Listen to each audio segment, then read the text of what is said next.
오늘 주신 하나님의 말씀은 요한복음 5장 1절부터 15절까지 말씀.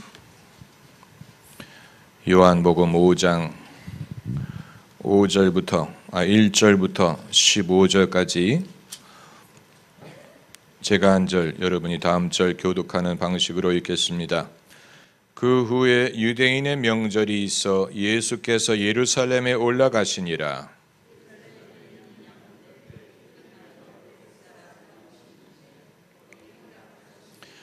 그 안에 많은 병자, 소경, 절뚝발이, 혈기 마른 자들이 누워 물의 동함을 기다리니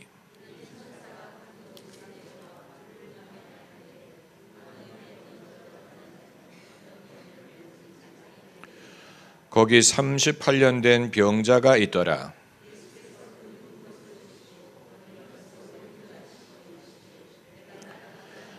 병자가 대답하되 주여 물이 동할 때 나를 못에 넣어줄 사람이 없어 내가 가는 동안에 다른 사람이 먼저 내려가나이다.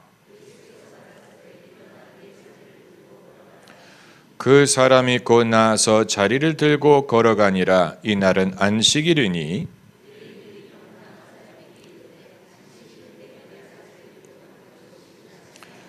대답하되 나를 낫게 한 그가 자리를 들고 걸어가라 하더라 한데 고침을 받은 사람은 그가 누구신지 알지 못하니 이는 거기 사람이 많음으로 예수께서 이미 피하셨음이라.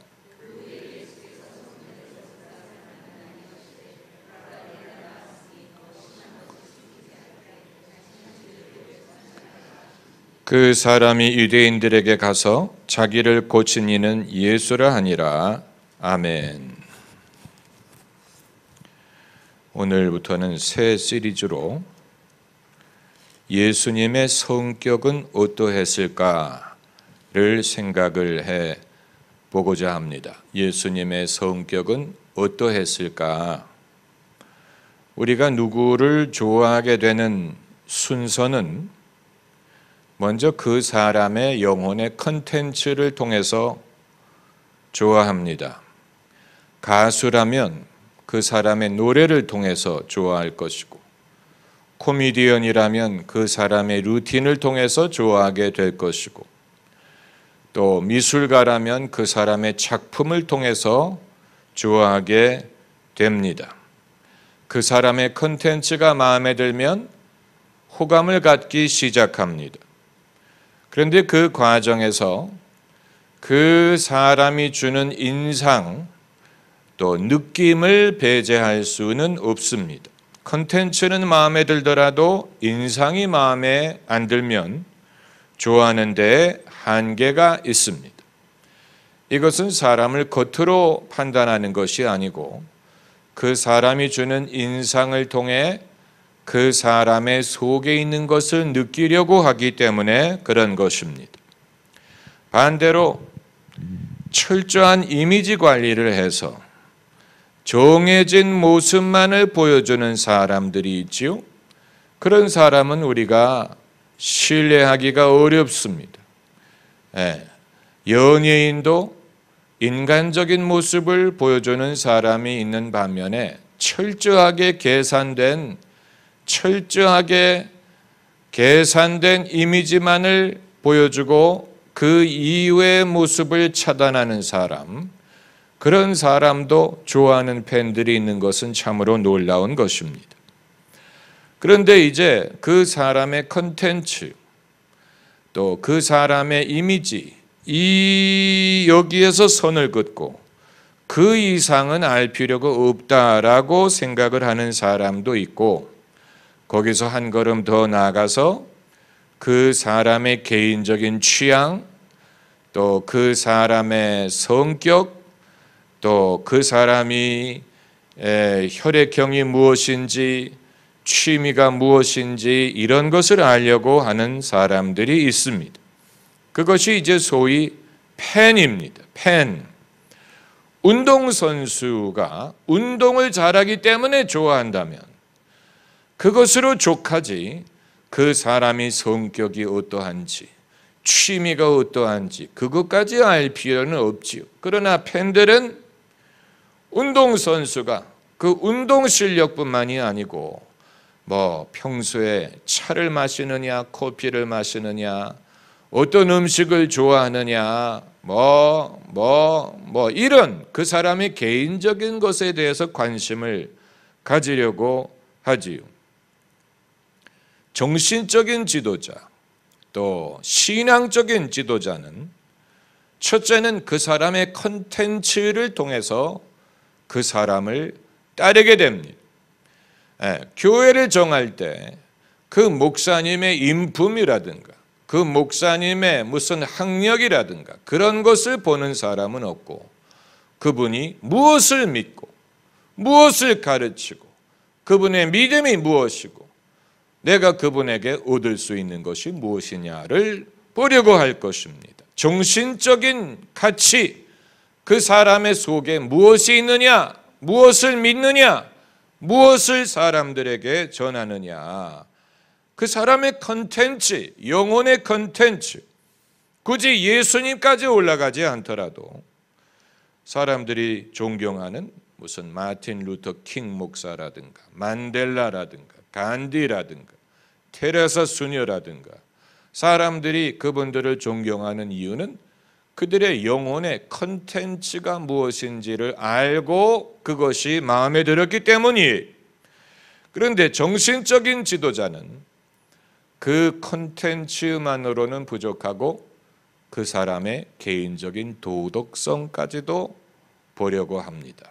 그래서 자기가 가르치는 것을 실천하느냐, 그 사람이 사람들 앞에 보이는 모습과 개인적인 삶에 괴리가 있느냐, 일관적이냐, 이것을 이제 사람들이 보려고 합니다. 이 부분에 있어서는 약간의 이견이 있을 수 있습니다. 어떤 정신적인 지도자는 그 정신적인 가치 자체만으로 위대하기 때문에 개인적인 약점이 있더라도 그것은 봐주고 넘어갈 수 있다라고 여기는 사람이 있고 그것을 봐줄 수 없다라고 주장을 하는 사람들도 있습니다. 마하트마 간디가 그렇게 위대한 지도자였지만 자기 집에서는 그렇게 위대한 아버지가 아니었다고 하지요. 자기 아들과 관계가 좋지 않았습니다. 그래서 그 아들이 방황을 하고 또 괴로워했습니다. 그 주제를 영화로 만든 작품도 있습니다. 또 테레사 수녀 그렇게 위대한 일을 했지만 그러나 개인적으로는 의심에 시달렸다고 하죠. 신앙적인 의심을 갖고 시달렸다고 합니다. 세상을 떠난 후에야 알려진 것입니다. 또 마틴 루터 킹 목사 얼마나 위대한 정신적인 지도자입니까? 그러나 마틴 루터 킹 목사에게 여성 편력이 있었다는 사실은 공공연한 비밀입니다. 그러나 흑인 지도자, 정신적인 지도자로서 위상이 하도 크기 때문에 그 정도는 봐줄 수 있다라고 생각하는 사람들이 지배적이에요. 그런데 이제 여기서 한 걸음 더 나아가서 그 사람의 정신적인 컨텐츠와 도덕성뿐만이 아니고 개인적인 성향, 취미, 또 그의 성품, 성격 이런 것을 알려고 하는 사람들도 있습니다. 왜냐하면 그 사람에 대해서 관심을 갖기 때문에 인간적으로는 어떤 사람이었을까? 사적으로는 어떤 성격을 가진 사람이었을까? 이것을 알려고 하는 사람들이 있지요. 이게 이제 전기라든가 또 평전 같은 문학 작품이 유명한 인물의 개인적인 면을 다루는 책입니다. 개인적인 에피소드. 그래서 케네디 대통령이 겉으로는 몰랐지만 척추가 좋지 않아서 늘 그 정장 속에 코르셋을 착용했다. 뭐 이런 거 모르는 사람들이 많죠. 또 케네디 대통령이 카메라를 찍지 않을 때는 담배를 즐겨 피다가도 카메라를 찍기 시작하면 담배를 주머니 속에 숨겼다. 뭐 이런 에피소드도 있습니다. 실제로 케네디 대통령의 사진을 보면 손을 주머니에 넣고 있는 그런 장면이 많이 있는데 그 손에 담배를 쥐고 있었다는 얘기가 되는 것입니다. 또 모택동이 평소에 이를 닦지 않았다고 하죠. 이를 닦는 대신에 녹차로 입을 헹궜다. 상상만 해도 징그럽습니다. 이를 닦지 않고 녹차로 입을 헹궜다. 그건 이제 그 사람의 사생활이 그 이외에도 무슨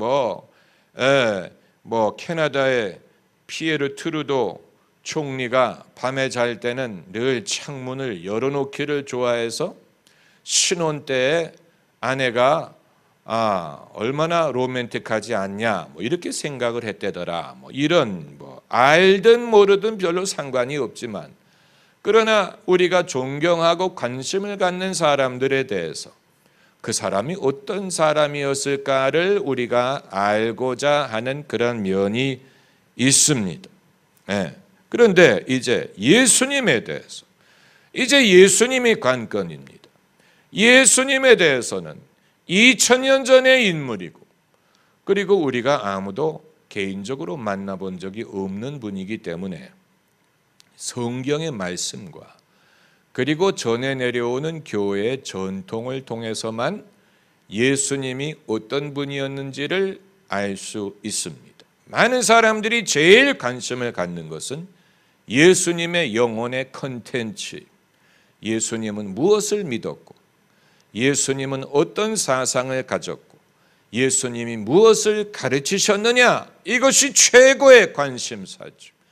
예수님을 믿을 것이냐 믿지 않을 것이냐, 이것은 예수님이 가르침, 무엇을 가르치셨고 그것이 내게 감동이 되느냐, 그걸 내가 믿느냐, 내가 그걸 동의하느냐, 이것이 이제 제일 중요한 것이고, 그리고 이제 두 번째는 예수님의 의로움, 도덕성, 예수님이 개인적인 삶이 당신의 그 가르침에 일치했느냐, 이것이 아주 중요한 것이지요.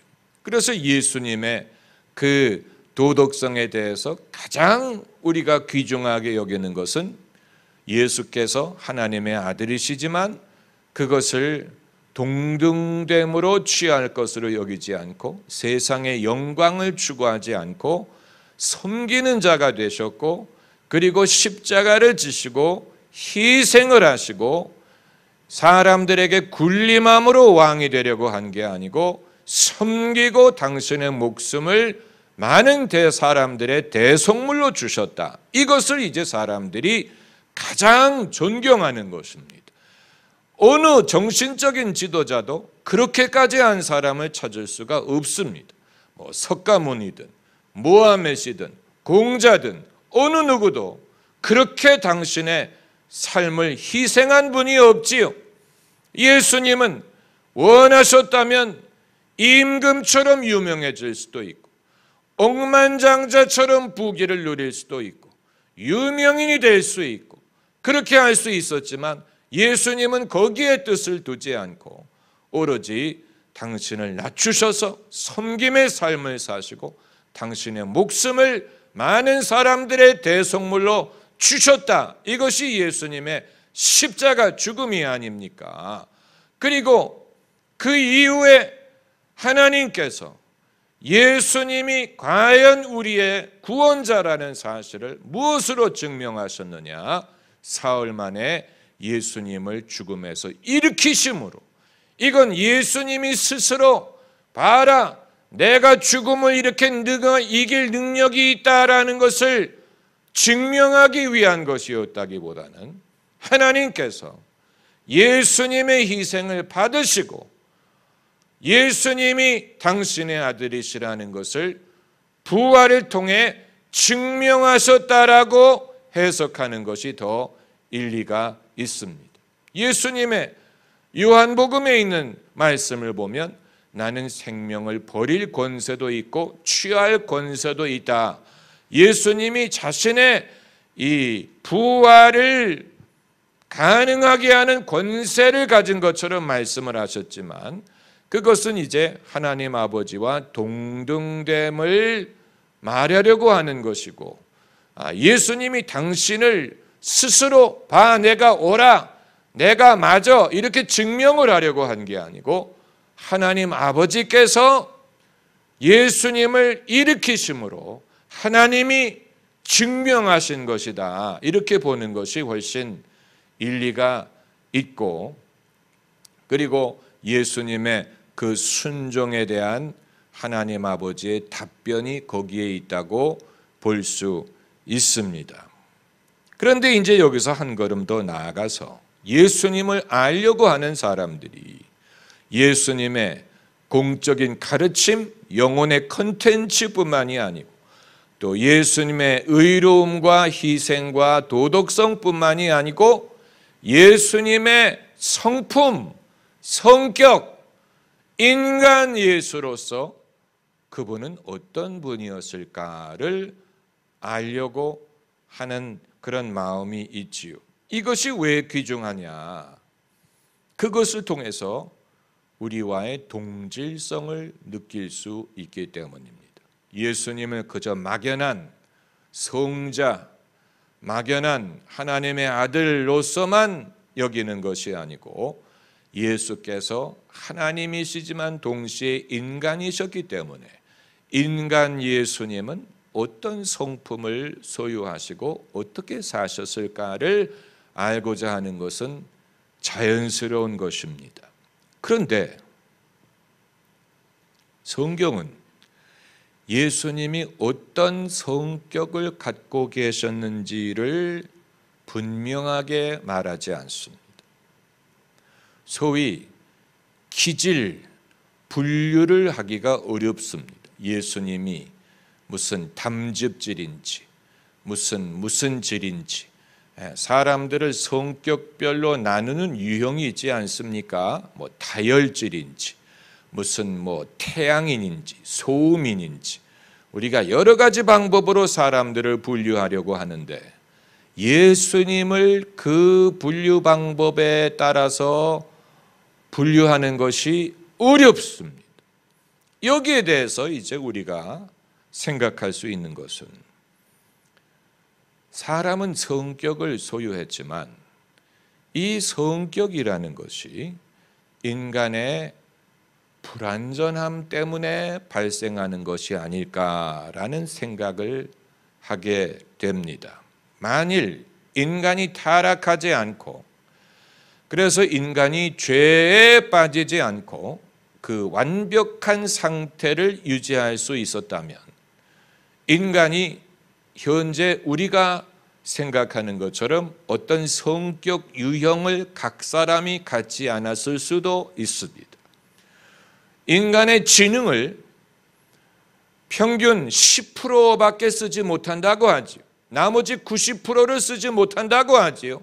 마찬가지로 정서적으로도 사람이 누릴 수 있는 모든 정서를 다 누리는 사람이 없기 때문에 사람마다 자기가 갖고 있는 한계가 있다 보니까 그 사람이 어떤 정서를 가졌느냐에 따라서 성격이 형성될 수가 있는지도 모릅니다. 그러니까 만약에 100%의 정서를 누릴 수 있는 사람이라면 그 사람에게는 이런 면도 있고 저런 면도 있고 이것도 할 줄 알고 저것도 할 줄 알고 모든 것을 섭렵할 수 있었겠지만 그러지 못하기 때문에 어떤 사람은 외형적인 성격에 국한이 된다든가 어떤 사람은 좀 더 소극적인 성격을 갖게 된다든가 또 어떤 사람은 이런 성격 저런 성격 이런 식으로 우리가 당연하게 생각하는 성격의 유형이 그만큼 인간이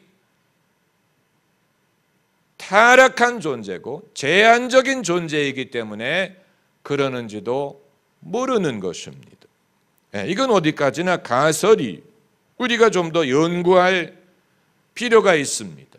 심리학에서 연구할 발견할 거리가 있을지 모릅니다. 제가 이 말씀을 드리는 이유는 예수님의 성격을 한 종류로 분류하기가 어렵기 때문에 그런 것입니다.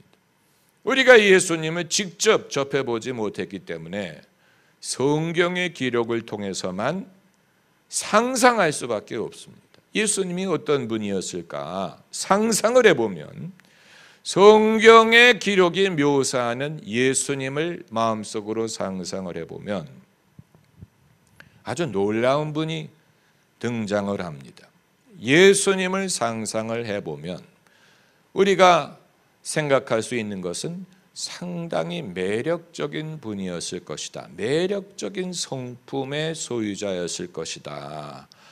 또 모가 나지 않는 분, 또 숨김이 없는 분, 진실하신 분, 사람들에게 어떤 인상을 심어주려고 하지 않는 분, 또 이 온유한 분, 동시에 사람을 두려워하지 않는 분, 그리고 이 오늘 생각할 부분은 사람들과 교류를 할 때 그 교류를 통해서 구원과 치유가 일어날 수 있었던 분이었다고 보는 것입니다.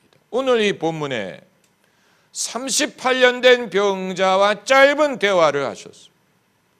실제로 짧았는지 요한이 짧게 요약을 했는지는 알 수 없지만 그러나 38년 된 병을 고쳐주시는 일은 오래 대화한다고 되는 것은 아닙니다.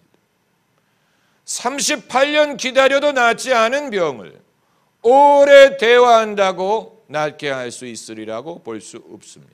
그렇기 때문에 오늘 본문에 기록한 대로 예수님이 이 병자와 길게 대화하지 않았으리라고 봅니다. 짧은 대화를 하셨는데 그 짧은 대화를 통해 구원과 치유가 이루어졌습니다. 이건 놀라운 것입니다. 여기에서 우리는 예수님의 치유의 능력만을 보는 게 아니고 예수께서 사람들과 어떤 식으로 교류하셨는지를 발견할 수 있습니다. 예수께서 사람들과 어떤 식으로 교류하셨는가를 통해서 예수님은 어떤 성격의 소유자였는지를 추측할 수 있습니다. 왜냐하면 사람의 성격이라는 것은 사람과 사람끼리 교류하는 방식을 통해서 나타나기 때문에 그것이 중요한 것입니다. 혼자 있는 사람이라면 성격이 어떤지 별로 중요하게 여기지 않지요. 성격을 우리가 말하는 이유는 그 사람이 나와 소통할 때 그 성격대로 하기 때문에 그렇기 때문에 거기에 관심을 갖는 것이지 그 사람이 나와 아무런 상관이 없고 아무와 교류하지 않는다면 성격이 어떻든 무슨 상관이겠습니까? 그러니까 예수께서 이 병자뿐만이 아니고 성경에 나타난 모든 사례를 통해 예수님은 어떤 성품의 소유자였을지를 우리가 상상을 해보면 여러분 38년이라는 것은 이 사람이 그렇게 오랫동안 괴로워했다는 얘기고 자신의 아픔의 경험으로 사람들을 끌어들이려는 그런 성향이 있었으리라고 봅니다. 오늘 본문에서도 이 사람이 물어보지도 않았는데 자신의 사연을 말하려고 하지요. 아무도 물이 동했을 때 아무도 나를 물에 내려줄 사람이 없어서 내가 낫지 못한다. 지금 예수님이 물어보신 건 그게 아니었어요. 내가 낫고자 하느냐라고 물어봤지 왜 못 낫는지를 설명한 게 아니. 그런데 이 사람은 오랜 세월의 아픔의 경험을 통해서 자신의 그 긴 아픔의 경험 속에 사람을 끌어들이려는 그런 성향이 있었던 것 같습니다. 내가 이렇게 오랫동안 고생했다. 나는 이렇게 오랫동안 병자로 누워있다. 나를 도와줄 사람이 그렇게 없다. 이런 식으로 자신의 사연으로 끌어들이려는 그런 성향이 있었는데, 그런데 예수님이 중요한 것은 거기에 끌려 들어가지 않았다는 사실이에요. 끌려 들어가지 않았어요. 그게 예수님이 냉정하다는 뜻이냐? 아니에요. 예수님이 무심하다는 뜻이냐? 아니에요. 그럼 무엇을 보여주느냐? 예수님이 사람들에게 어떤 식으로 사랑과 관심을 보여주셨느냐 하는 것을 말합니다. 끌려 들어가지 않으면서 그 사람에게 사랑과 관심을 보여주었고, 그래서 그 와중에 구원과 치유가 이루어질 수 있게 하셨습니다. 이건 놀라운 것입니다. 우리가 예수님을 본받으려고 할 때 너무 막연한 이유는 누구를 사랑한다는 것이 무엇인지를 모르고 거기에 대해서 자신이 없기 때문에 그렇습니다. 우리는 사랑해야 된다는 건 알지만 어떻게 하는 것이 사랑하는 것인지를 잘 몰라요. 그렇죠? 사랑해야 된다는 건 알아요. 그게 막연한 의무로 우리에게 부담을 줍니다. 그러나 과연 어떻게 해야 사랑을 하는 것인지 잘 몰라요. 어떻게 하는 것이 사랑을 하는 것입니까? 이 38년 된 병자에게 어떻게 해주면 그를 사랑하는 것이 됩니까? 그가 38년이라는 긴 세월 동안 고통을 당했는데, 그럼 그 사람의 사연에 빨려 들어가서 38년만큼의 그 긴 고통을 함께 해주면 사랑하는 것이냐? 네, 우리는 당신이 나를 정말로 사랑한다면 내 세상에 들어와, 내 세계에 들어와라. 내 세계에 들어와서 나와 함께 내가 처한 이 상황을 같이 경험하고 공유하면 그럼 나를 사랑하는 것이다. 이런 식으로 요구를 할지 모르겠어요. 그런데 그렇게 하게 되면 그 사람이 나를 낫게 하는 게 아니고 그 사람까지도 병이 될 것입니다. 그 사람까지 미저러블해질 것입니다. 내가 미저러블한 것처럼 저 사람도 미저러블하게 될 것입니다. 내가 힘든 만큼 저 사람도 힘들게 될 경우가 많아요. 과연 그것을 사랑이라고 볼 것이냐? 일단은 현실적으로 불가능합니다. 현실적으로 불가능합니다. 우리가 제한된 시간과 제한된 능력과 제한된 체력과 제한된 기회를 가지고 사는데 어떻게 어느 한 사람에게 38년을 투자해서 그 사람과 같이 아파할 수 있다는 얘기입니까? 그렇죠. 가족이라면 모를까? 가족이라면 가능할 수 있죠. 그러나 이 사람은 가족이 아니에요. 예수님은 이 사람 말고도 당신이 보살펴야 될 사람들이 많아요. 우리 모두가 그래요. 한 사람에게만 시간을 투자할 수 있는 게 아니에요. 그 이외에도 우리는 할 일이 많이 있어요. 그럼 그런 상황에서 누구를 사랑하고 관심을 갖는다는 것은 무엇을 뜻하는 것이냐? 아주 중요한 주제입니다. 우리가 여기에 대해서 확신을 갖지 못하는 이유는 사랑에 대한 확신이 없고 또 사람들에 대해서 두려워하고 사람들의 아픔에 대해서 부담을 갖고 그리고 내가 어떤 노력을 해도 그 사람에게 도움을 줄 수 있으리라고 확신하지 못하고 이런 여러 가지 그리고 그것을 해본 경험도 없고 그러다 보니까 우리가 기독교인들이 이 제일 취약한 부분이 있다면 바로 이 부분이라고 봅니다. 기독교인으로서 예수님의 제자로서 사람을 낚아야 되는데, 사람을 구원에 이르게 도와줘야 되는데, 주님의 사랑과 생명을 나눠야 되는데, 그렇게 해야 된다는 것은 알지만 어떻게 하면 그렇게 할 수 있는가에 대한 확신이 없고, 주변에 그것을 하는 사람을 본 적도 별로 없어요. 그렇기 때문에 우리 주변에 그런 사람이 없다면 우리가 성경으로 가서 예수님으로부터 배울 수밖에 없습니다. 성경에 기록된 이 사례들을 그러므로 우리가 예사롭게 읽으면 안 되고, 이 모든 것에서 예수님께서는 어떤 식으로 사람들을 접하셨는가를 연구를 할 필요가 있습니다. 예수께서는 이게 사실 어려운 것입니다.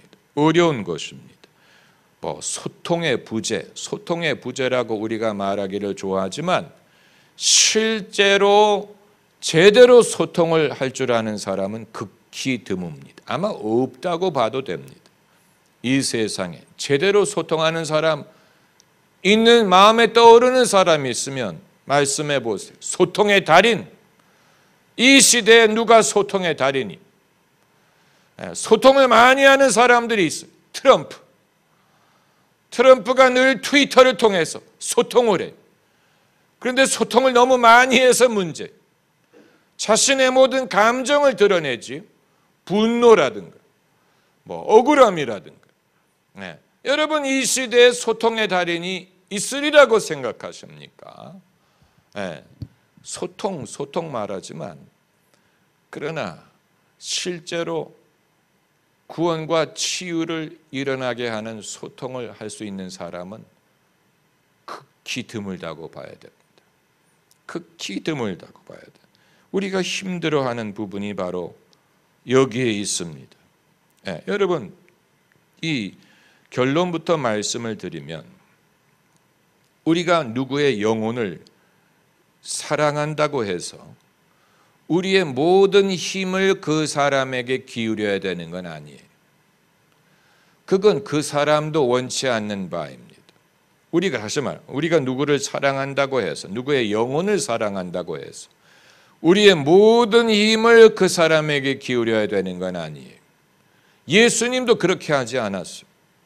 만일 예수님이 그렇게 하려고 하셨다면 젊은 청년이 내가 어떻게 하면 영생을 얻을 수 있습니까? 라고 물어서 내 소유를 팔아 가난한 자들에게 나눠주고 너는 나를 따르라 하셨더니 그 청년이 소유가 많음으로 슬퍼하며 떠나갔을 때, 만일 예수께서 온 힘을 다해서 그 영혼에 붙잡으려고 했다면 그 남자를 붙잡았을 거예요. 이 청년아, 가지 말고 좀 더 대화를 하자, 붙잡았을 거예요. 예수님은 그 사람을 붙잡지 않았어요. 왜냐하면 붙잡아서 말을 길게 한다고 그 남자를 도울 수 있는 것이 아니라는 사실을 아셨기 때문에. 그러니까 모든 힘을 그 사람에게 기울인다고 그 사람의 영혼을 사랑하는 것이 아닙니다. 그렇게 하면 당사자도 힘들어합니다. 부담스러워합니다. 필요한 만큼만 하면 됩니다. 필요한 만큼만. 필요한 만큼. 만일 예수께서 수가성의 여인, 우물가의 여인과 대화하실 때 당신의 대화가 더 길어졌다면 아마 그 여자가 예수님에 대해서 딴 생각을 가졌을 수도 있어요. 저 남자는 내 마음을 알아주고 정말 내 이상적인 남자야. 예수님에 대해서 딴 생각을 가졌을 수 있어요. 필요 이상의 힘을 기울이면 그렇게 돼. 그건 그 사람의 영혼을 사랑하는 게 아니. 예수님은 그러기 때문에 필요한 만큼만 그 사람에게, 각 사람에게 관심을 기울이시고 그리고 그 분량을 담당하시고 그리고 내버려 두셨어요. 그 사람의 삶을 살도록 하셨어요. 이 38년 된 병자, 38년 된 병자도 마찬가지 예수께서 그 사람을 고쳐주시고 그리고 그 후에 다시 찾아가서 딱 한 말씀 하셨지요. 뭐라고 말씀하셨습니까? 이 14절에 더 심한 것이 생기지 않게 다시는 죄를 범치 말라 한마디 하시고 군중 속으로 사라지셨어요. 그러니까 이 사람은 지금 나를 고쳐준 그 사람을 찾고 있는, 그 사람이 군중 속에 사라졌기 때문에 은인이죠. 은인을 찾으려고 할 것 아닙니까? 그때 그 사람을 찾습니다. 성전에서 나를 고쳐준 그분 혹시 이 방송을 보고 계시면 연락해 주세요. 이런 마음이었어요. 그런데 예수께서는 그냥 떠나갔어요. 왜냐하면 내가 너를 고쳐주었느니라 이런 식으로 그 사람의 은인이 되려고 하지 않았고 그리고 이후에 그 사람의 삶에 간섭을 하려고 하지 않았고 소유권을 행사하려고 하지 않았어. 내가 너를 고쳐줬으니 이제 너는 내 거야. 이런 식으로 하려고 하지 않았어. 여러분 여기에서 이제 예수님의 성품을 엿볼 수 있습니다. 예수께서 사람들을 대하실 때 정직하셨고 진실하셨고 또 진지하셨고 그 영혼을 들여다보셨고 여러분 영혼을 들여다본다는 말은 그 이외의 일에 낚이지 않는다는 뜻입니다. 사람들은 자꾸 그 이외의 일로 엮어지려고 하죠. 그런데 어느 학교 나오셨어요? 고향이 어디세요? 불필요한 일로 사람과 얽히려고 하죠.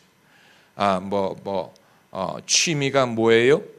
그건 취미가 무슨 상관입니까? 무슨 상관입니까? 고향이 어디세요? 알아서 뭐하게? 그건 사람들은 불필요한 일로 이렇게 엮이려고 합니다. 자기의 사람인지 아닌지 자기의 사람을 만들려고 하려고 하는지. 그런데 예수께서는 그러니까 하나님 보좌 위에 계신 예수님도 그런 방식으로 우리를 대하시는지도 몰라요. 우리를 권고하시지만 우리의 영혼에 소유권을 행사하려고 하시지는 않을지도 몰라요. 그래서 우리가 예수님을 구주로 모시느냐 그렇지 않느냐 하는 것은 우리에게 맡기시는지도 몰라요. 만일 당신이 은혜를 베푸셨던 모든 사람에게 소유권을 행사하려고 하셨다면 세상의 모든 사람들이 교회에 나올 거예요. 그렇잖아요. 내가 너를 도와줬으니 이제 너는 내 거야 소유권을 행사하려고 하셨다면 주님의 은총을 알든 모르든 경험한 사람들이 얼마나 많은데 악인들에게도 해를 비춰주시고 이방인에게도 비를 내려주신다고 했는데 주님의 은총을 조금이라도 경험한 사람은 다 주님이 소유권을 행사하려고 하신다면 다 교회 나오고 다 기독교인이 돼야 되죠. 그러나 주께서는 그렇게 하려고 하시는 것 같지 않아요. 옛날에도 그러셨고 지금도 그러시는 것 같아요. 옛날에는 10명의 문둥병자가 다 깨끗해졌는데 한 명만 예수님께 돌아왔죠. 주님이 요구하지 않았어요. 내가 너희를 깨끗게 해주었으니 너희는 다 내게로 와라. 요구하지 않았어요. 요구하실 수도 있었을 거예요. 그러나 그건 주님의 성품이 아니었어요. 그건 주님의 방법이 아니었어요. 오로지 한 명이 자기 스스로 예수님에게 찾아와서 살해할 때까지 기다리시고 그리고 물어보셨죠. 나머지 9은 어디 있느냐. 거기에서 우리가 예수님의 성품을 발견할 수가 있는 것입니다. 예수님이 어떤 분이었을까? 상상을 해보면 상상이 어느 정도 되시지 않습니까? 그런 일을 하실 분이 어떤 성품을 소유했을지 아주 매력적인 인물이지 않습니까? 우리가 주변에서 흔히 볼 수 없는 분이, 우리가 주변에서 발견하기 어려운 그런 분입니다. 우리가 이 사실을 이해하기 어려운 이유는 해보지 않았기 때문이에요. 예수님처럼 살아본 적이 없어요. 예수님처럼 살아본 적이 없고, 그리고 예수님과 많이 달라요. 비슷한 면도 있지만 다른 면도 있습니다. 우리에게는 뭐가 많으냐? 상처와 두려움이 많아요. 상처와 두려움. 상처로 인해 누구에 대해서 두려움을 가졌느냐? 사람에 대해서 두려움을 갖고 있어요. 호랭이에 대한 두려움이 아니에요. 무슨 지진, 토네이도에 대한 두려움이 아니에요. 그건 아무렴 어때? 무슨 개미를 두려워하는 것, 높은 데를 두려워하는 것, 무슨 좁은 데를 두려워하는 것, 그런 언어가 있지요. 두려움에 따라서 그런 아무렴 어때? 저는 높은 데를 두려워요.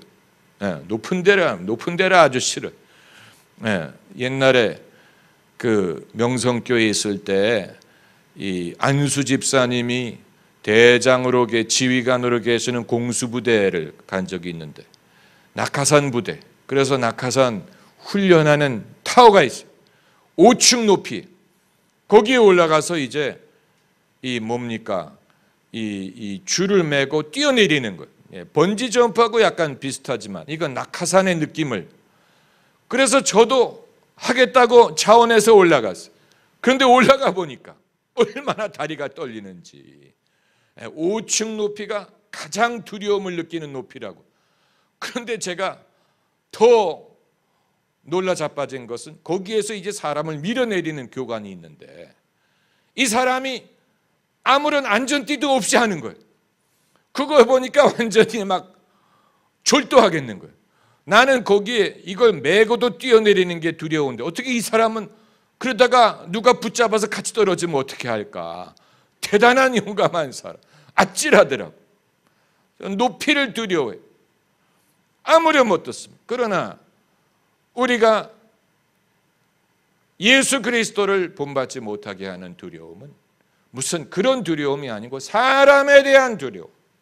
사람에 대한 두려움. 사람에 대한 두려움이 없는 사람이 없어. 나는 두려워하지 않는데요. 두려워합니다. 뭘 가지고 알 수 있느냐? 사랑을 실천하는 법을 잘 모르는 이유는 두려워하기 때문에 그런 것입니다. 그래서 사람과의 관계를 통해서 예수님은 그 사람과의 관계를 통해서 구원과 치유가 일어나게 했는데, 사람을 두려워하면 구원과 치유가 일어나지 않고 상처를 빚습니다. 상처가 일어납니다. 그 이유는 그 사람에 대해서 우리가 선입견을 갖고 있고, 그 사람에 대해서 우리가 저 사람은 나와 달라, 나는 젊고 저 사람은 나이가 많고, 나는 가난하고 저 사람은 부유하고, 나는 보수적이고 저 사람은 진보적이고, 나는 나는 성격이 소극적이고 저 사람은 외향적이고, 나는 한국 밖을 간 적이 없고 저 사람은 외국을 많이 여행을 해봤고, 나는 이런 취향이고 저 사람, 이런 여러 가지 이유로 인해 가지고 사람에 대해서 선입견을 갖고 있고 편견을 갖고 있고, 또 이런 모든 것이 교류할 때 구원과 치유, 예수를 믿는 사람이라도 구원과 치유보다는 다툼이 일어난다든가, 서로 상처를 입는다든가, 아니면 그걸 두려워해 가지고 아예 가까이 하지를 못한다든가, 아예 대화를 깊이 하지 못한다든가, 이런 일이 많습니다. 그런데 예수님은 그렇게 하지 않은 것은 예수님이 무슨 신적인 권세를 가지고 그랬다 이렇게 설명을 하면 아무것도 배울 게 없고, 예수님이 우리와 같은 인간으로서 어떻게 이방인이든 남자든 여자든 뭐 어떤 종류의 사람이든 그 사람을 통해서 이 구원과 치유가 일어나고 의로움과 생명과 믿음과 사랑을 실천할 수 있었느냐 하는 것은 예수님의 이제 그 경건한 믿음, 예수님의 거룩함 이런 것도 이유가 있지만 예수님의 성품, 예수께서 사람들을 대하실 때 가지셨던 당신의 태도와 마음가짐에 기인한다고 봐야 됩니다. 그건 우리가 배워야 될 부분입니다. 연구해야 될 부분. 우리가 이건 예수님이기 때문에 가능했다. 하나님의 아들이기 때문에 가능했다. 예수님이 거룩하기 완전하기 때문에 가능했다라고 말해버리면 아무것도 배울 수가 없죠. 당연히 배우지 못하죠. 그럼 뭘 배우라는 얘기입니까? 그러나 예수님이 우리와 같은 인간의 모습으로 오셔서 예수님이 무슨 날아다니신 게 아니잖아요. 슈퍼맨처럼 날아다니는 게 아니, 무슨 슈퍼히로처럼 무슨 날아다니고 무슨 총알을 쏴도 뚫지를 못하고 그런 게 아니잖아요. 예수님이 우리처럼 걸어다니고 우리처럼 물을 마시고 물을 안 마시면 목이 마르고 예수님이 그런 인간으로 사셨는데 어떻게 접하는 모든 사람에게 하나님의 나라를 증거하고 구원과 치유를 이룰 수 있었을까?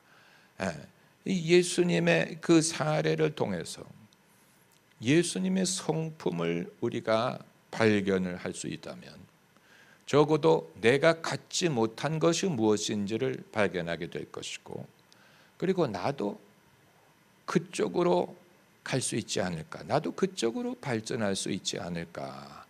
내가 예수님을 닮지 못하게 하는 이유가 무엇인지를 어느 정도는 감을 잡게 될 것입니다. 우리 안에 있는 해결되지 않은 어떤 상처, 또 내 안에 있는 해결되지 않은 편견, 선입견, 또 쓴물, 또 자격지심, 사람에 대한 두려움,